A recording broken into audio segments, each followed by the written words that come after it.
ناظرین آداب، مورخہ 4 اکتوبر 2025 مطابق 11 ربیع الثانی 1447 ہجری کے اودھ نامہ وائس ایڈیشن میں آپ کا خیر مقدم ہے۔ پیش خدمت ہے اودھ نامہ میں شائع خاص خبروں کی تلخیص۔ مدھیہ پردیش کے چھندواڑہ اور راجستھان کے بھرت پور میں کڈنی فیل ہونے سے اب تک تقریباً 12 معصوم بچوں کی موت ہو چکی ہے۔ دعویٰ کیا جا رہا ہے کہ ان موتوں کی وجہ کف سیرپ ہے۔ معصوم بچوں کی یہ موتیں پورے ملک میں تشویش کا باعث بنی ہوئی ہیں۔ خاص طور سے کھانسی اور زکام ہونے پر بچوں کو دوائیں دیتے ہوئے سرپرست خوف میں مبتلا نظر آ رہے ہیں۔ اس معاملے میں دونوں ریاستوں کی حکومتوں پر سوالات بھی اٹھائے جا رہے ہیں۔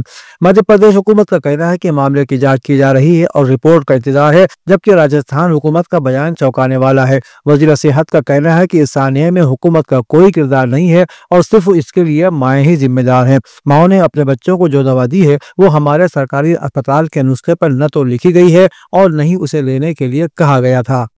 ہندوستانی فضائیہ کے سربراہ ایئر چیف مارشل اے پی سنگھ نے آپریشن سندور کے نتائج سامنے رکھتے ہوئے جمعے کو ایک اہم انکشاف کیا کہ اس مہم کے دوران پاکستان کے کم از کم 4 سے 5 امریکی ساختہ F-16 لڑاکا طیارے بار گرائے گئے، جن کے علاوہ متعدد چینی ساختہ JF-17 طیارے بھی نشانہ بنے اور مجموعی طور پر تقریباً 10 سے 12 پاکستانی طیارے تباہ کیے گئے۔ فضائیہ کے چیف نے بتایا کہ آپریشن سندور کے دوران طویل فاصلے کے ٹارگٹ کو نشانہ بنانے کی صلاحیتیں ہماری فیصلہ کن رہی اور ہمارے زمین سے فضا میں مار کرنے والے میزائل نظام نے آپریشن کی کامیابی میں کلیدی کردار ادا کیا۔ انہوں نے میڈیا سے گفتگو میں یہ بھی کہا کہ آپریشن کے دوران بعض ٹارگٹ پاکستان کے اندر تقریباً 300 کلومیٹر اندر تک مارے گئے، جو فضائیہ کے لیے طویل فاصلے کی ایک نمایاں کامیابی تھی۔ مغربی اتر پردیش کے کئی شہروں میں نماز جمعہ کی ادائیگی کے دوران امن و امان قائم رکھنے کے لیے پولیس اور انتظامیہ نے سخت حفاظتی انتظامات کیے۔ اگرچہ کہیں بھی کوئی احتجاج نہیں ہوا، لیکن نماز جمعہ کے دوران مساجد کے باہر پولیس تعینات رہی۔ پولیس نے انتظامی عہدیداروں کے ساتھ امروہہ، نوگواں سادات، چویا، گجرولہ، منڈی دھنورا اور حسن پور میں فلیگ مارچ کیا۔ نماز جمعہ بحفاظت ادا کرنے کے بعد پولیس انتظامیہ نے راحت کی سانس لی۔ اس کے علاوہ مراد آباد، سنبھل اور رامپور بریلی میں بھی پولیس کی گشت جاری رہی۔ امروہہ میں ایس پی کی ہدایت پر ضلع کے تمام تھانوں کی پولیس نے نماز جمعہ کے وقت صبح سے ہی علاقے میں گشت شروع کر دیا۔ تمام مساجد کے باہر پولیس کی بھاری نفری تعینات کی گئی۔ مدراس ہائی کورٹ نے جمعے کو بی جے پی لیڈر اوما آنندن کی طرف سے دائر درخواست کو خارج کر دیا گیا، جس میں تمل ناڈو کے کرور میں اداکار سیاستدان وجے کی عوامی ریلی کے دوران ہوئی بھگدڑ کی CBI تحقیقات کا مطالبہ کیا گیا تھا۔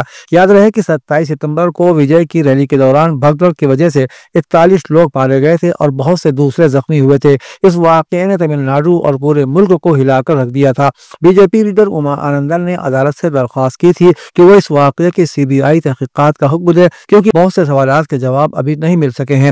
مدراس ہائی کورٹ کی ڈویژن بینچ نے درخواست کو خارج کر دیا۔ عدالت نے یہ بھی واضح کیا کہ فی الحال درج FIR اور جاری تحقیقات کو دیکھتے ہوئے اس مرحلے پر CBI تحقیقات کا مطالبہ جائز نہیں ہے۔ رامپور رضا لائبریری کی صدر اور اتر پردیش کی گورنر آنندی بین پٹیل نے لائبریری کے 251ویں یوم تاسیس کے موقع پر منعقدہ دوسرے رامپور رضا لائبریری مہوتسو کا راج بھون لکھنؤ سے جمعے کے روز ورچوئل افتتاح کیا۔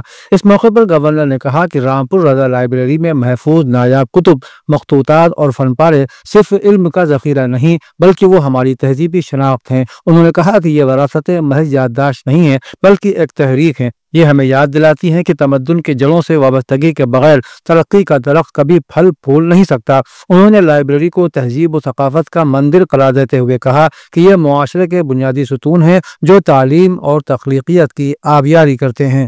اتر پردیش کے نائب وزیر اعلیٰ برجیش پاٹھک کے دفتر میں تعینات ملازم رویندر شکلا پر مہلک ہتھیار سے حملہ کیا گیا۔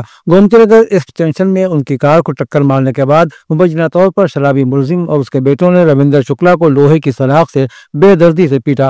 حملے کے دوران ان کی بیٹی کو بھی زیادتی کا نشانہ بنایا گیا۔ یہ واقعہ 2 اکتوبر کی رات تقریباً 9 بجے گومتی نگر ایکسٹینشن علاقے میں پیش آیا۔ رویندر شکلا نے الزام لگایا ہے کہ ملزم اور اس کے بیٹوں نے ان کی بیٹی کے ساتھ بھی بدتمیزی کی۔ حملے کے بعد مقامی لوگوں نے زخمی رویندر شکلا کو سول اسپتال پہنچایا، جہاں ان کا علاج جاری ہے۔ خواجہ معین الدین چشتی لینگویج یونیورسٹی کے اٹلہار میں بابا قوم مہاتما گاندھی اور سابق وزیر اعظم لال بہادر شاستری کے یوم پیدائش پر ایک خصوصی پروگرام کا انعقاد کیا گیا۔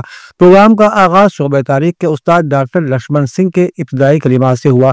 اپنے صدارتی خطاب میں وائس چانسلر پروفیسر اجے تنیجا نے کہا کہ آج کی دنیا جنگ کے دہانے پر کھڑی ہے اور عالمی منظرنامہ بڑی تیزی سے بدل رہا ہے۔ ایسے وقت میں گاندھی جی کے نظریے عدم تشدد اور اہنسا کی معنویت مزید بڑھ جاتی ہے۔ یہی وہ فلسفہ ہے جو دنیا میں امن، بھائی چارے اور بقائے باہمی کے قیام کی ضمانت ہے۔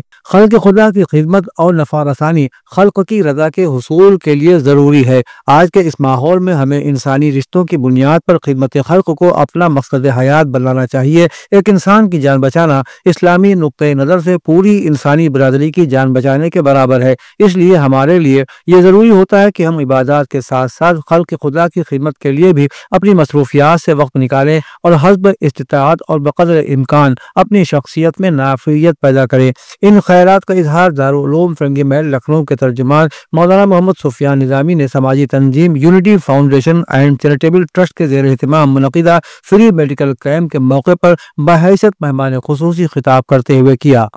اودھنامہ میں شائع مضامین کو مکمل طور پر پڑھنے کے لیے اودھنامہ.com پر وزٹ کریں۔